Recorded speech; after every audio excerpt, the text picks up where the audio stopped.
Dans le cadre du mois de la femme, la ville de Petit-Bourg, à travers son CCAS, a choisi d'honorer le parcours exceptionnel de Madame Tarrer, qui est, je ne dirais pas qui était parce qu'elle est encore en vie, elle a 104 ans, qui est une femme d'exception, une femme battante. Et je crois même que c'est l'une des premières femmes à occuper des postes à responsabilité, puisqu'elle était adjointe au maire. Je crois que le service culturel de la ville a choisi ce film en particulier parce que nous sommes au mois de mars. C'est un mois qui est traditionnellement dédié aux droits des femmes, à partir surtout du 8 mars. Et c'est vrai que Georges Tarrer, c'est un personnage vraiment emblématique.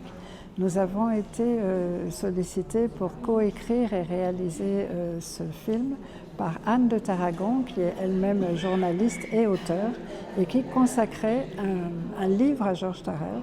Et donc on a collaboré avec elle pour qu'au-delà du livre, il y ait aussi un souvenir en image, un héritage, au-delà du portrait d'une femme exceptionnelle, emblématique comme je l'ai dit.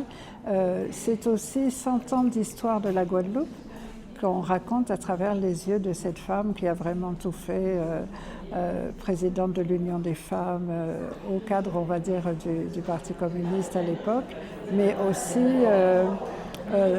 proche collaboratrice de Henri Bangou pendant toute la rénovation, on va dire, ou la création même du nouveau quartier de Loricisque, première femme, sage-femme formée en Guadeloupe. Elle a tout fait dans le service, on va dire, d'obstétrique quand elle y est arrivée. Donc vraiment, c'est un très bon choix. Oui, et son âge, puisqu'elle a maintenant plus de 100 ans. Quand on a réalisé le film, elle en avait 98. Et on a vraiment admiré sa vivacité d'esprit, son extraordinaire mémoire et son engagement constant dans la cause des femmes, puisqu'elle continue, d'où elle est, à militer pour cette cause. C'est elle qui a initié la téléassistance pour les personnes âgées, les personnes isolées. Et c'est quand même la première sage-femme en Guadeloupe. Mais je peux dire que cette femme, elle a un parcours exceptionnel. Elle a été honorée il y a quelques années de cela à Petit-Bourg.